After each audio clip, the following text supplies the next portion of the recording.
plat tout ce qui est de se vendre lors des entretiens. C'est vraiment important et je ne le comprenais pas encore que apprendre à me vendre, valoriser votre candidature spontanée, vos stages, vos expériences personnelles ou professionnelles lors des entretiens. Généralement, moi, j'étais extrêmement intimidé par les contextes, les recruteurs, les agences, les entreprises, donc je perdais rapidement mes moyens.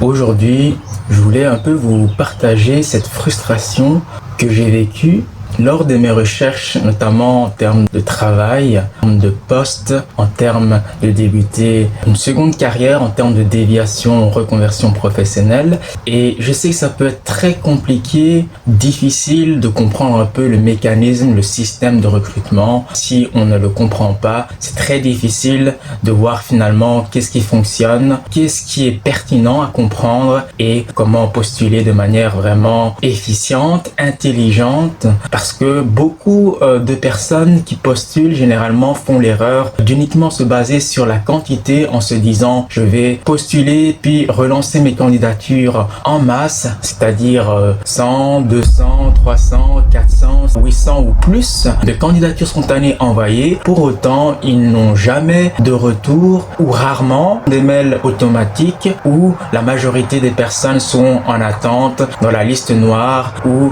généralement ils n'ont aucun retour de la part des recruteurs, des agences et entreprises. Et moi-même, j'ai été confronté à cela. Dans ma formation d'alternance du XUI, c'était très difficile d'avoir des stages d'alternance. La première année, certains élèves n'avaient pas de stage et la deuxième année, c'était un peu plus facile, mais la période restait toutefois difficile. Donc, j'ai envoyé plus de, je me rappelle, 250 candidatures spontanées dans la région, mais également à Namur et même à Bruxelles. J'avais très peu de feedback, mis à part des mails automatiques ou encore aucune réponse en attente. Et comme vous savez, rester dans le flou, dans l'attente de réponse, c'est vraiment frustrant, c'est vraiment stressant et c'est un inconfort démesurable parce que en tant que chercheur d'emploi ou personne qui postule de manière proactive, active, attendre en retour un feedback finalement qu'ils n'ont jamais la plupart du temps. Et c'est pourquoi j'ai aussi analysé, revu mes expériences finalement d'entretien et également comment je postulais, etc. Parce que si au début je postulais de manière vraiment dans le flou à côté de la plaque sans vraiment comprendre le système, le mécanisme de recrutement, et par après j'ai vite compris qu'il fallait avoir une stratégie, un plan d'action pour gagner finalement en temps, en efficience et réfléchir de manière plus intelligente avec une posture plus professionnelle et voir un peu ce qui fonctionnait, ce qui ne fonctionnait pas, ce qui était inutile, non pertinent finalement dans cette démarche proactive, relancer ses candidatures, postuler de manière proactive, être visible sur LinkedIn, soigner son identité visuelle, créer un profil LinkedIn avec toutes les informations pertinentes pour identifier votre profil en tant que demandeur d'emploi, talent potentiel recruté au sein des agences et entreprises. Mais ça, encore une fois, je ne le savais pas dès le départ. J'ai dû l'apprendre, comprendre, faire autant d'erreurs, voir, analyser qu'est-ce qui fonctionnait, qu'est-ce qui ne fonctionnait pas, qu'est-ce qui me faisait perdre du temps, pourquoi je me dispersais énormément et je postulais à des offres finalement où il y avait très peu de compatibilité finalement entre mon profil, mon CV, ma candidature spontanée et les offres auxquelles je postulais, ce qui me faisait perdre du temps pour moi, pour eux et généralement lorsque j'avais un ou plusieurs entretiens, je pouvais également faire perdre du temps aux recruteurs tout simplement parce que mon profil était pas compatible avec l'offre demandée, l'emploi ou le travail finalement auquel j'avais postulé. Et c'est ça en fait la réflexion que je me pose actuellement, que lorsque la majorité des personnes, vous êtes seul, vous postulez et c'est très difficile d'essayer d'avoir une interaction sans savoir qu'il n'y a aucun humain si vous n'avez pas encore la possibilité d'avoir l'entretien. Et j'ai constaté que ce n'est que lorsque vous avez cet entretien qui définit une réponse d'une vraie personne physique en présentiel, si finalement la réponse est positive, si vous avez un refus ou s'il y a possibilité d'avoir plusieurs phases d'entretien, rien ne garantit que vous allez être recruté après le deuxième entretien, 3, 4 et 5. Donc dans cette démarche finalement de système de recrutement, même votre diplôme ou vos compétences ne garantit pas si à la fin des cycles d'entretien, vous allez être pris ou non. Et généralement, nous avons des réponses négatives, nous avons des retours de mails tels que notre équipe est complète et c'est pourquoi nous ne pouvons pas être propices à votre demande, ou par exemple, pour l'instant, nous sommes au complet, ou encore vous manquez de compétences nécessaires à cette offre d'emploi. Vous devez maîtriser tel outil, logiciel, programme dans les secteurs d'activité en termes de maîtrise, ou si vous manquez d'expérience, ou si vous ne maîtrisez pas telle langue, l'anglais, l'allemand, le néerlandais, un grand obstacle pour le recruteur qui lui désire une personne directement applicable, effective et qui sait directement entrer sur le terrain, entrer dans le jeu, dans le système managérial de l'agence, de l'entreprise. Le zéro risque actuel, et dans cette conjoncture économique de crise, d'incertitude, d'instabilité et d'insécurité, ça peut se comprendre la position des agences et des entreprises. Conséquent de faire le mauvais choix, et chaque décision qu'ils font est très prépondérant à leur positionnement sur le marché économique et au vu de leur croissance au niveau budgétaire, au niveau contractuel et au niveau culture d'entreprise et au niveau vision court, moyen et long terme en termes de croissance économique. Donc dans tous les cas, les deux positions recrutement RH, agence et entreprise se respectent. C'est vraiment facile de comprendre finalement quels sont les enjeux au vu de cette conjoncture économique en termes de crise, et également l'autre partie qu'on pourrait délibérer la difficulté pour les jeunes juniors, les personnes finalement qui ont un ou plusieurs diplômes, surdiplômés ou encore avec X années d'expérience, seniors, mais qui peinent toujours à trouver de l'emploi. Et en parallèle, bien sûr, avec la nouvelle réforme Arizona, toute la couche finalement d'exclusion, où l'IA, l'émergence de l'IA qui est de plus en plus omniprésente dans tous les secteurs d'activité, avec cette nouvelle organisation managériale de licenciement de masse, turnover, remplacement, etc. Parce que tout ce qui est opérationnel, exécutif et qui pourront être remplacés par l'IA l'est déjà actuellement dans cette globalité mondialisation, et c'est pour ça que vous ne faites pas non seulement concurrence dans votre secteur ou avec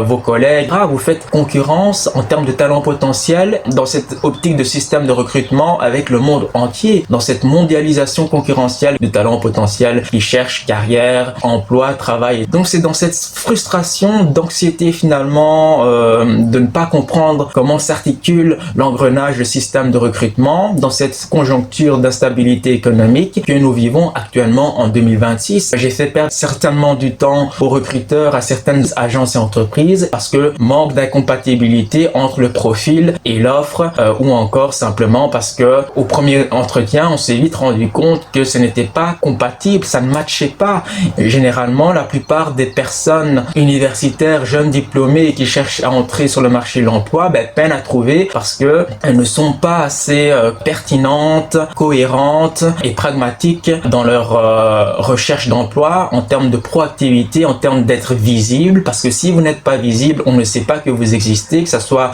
via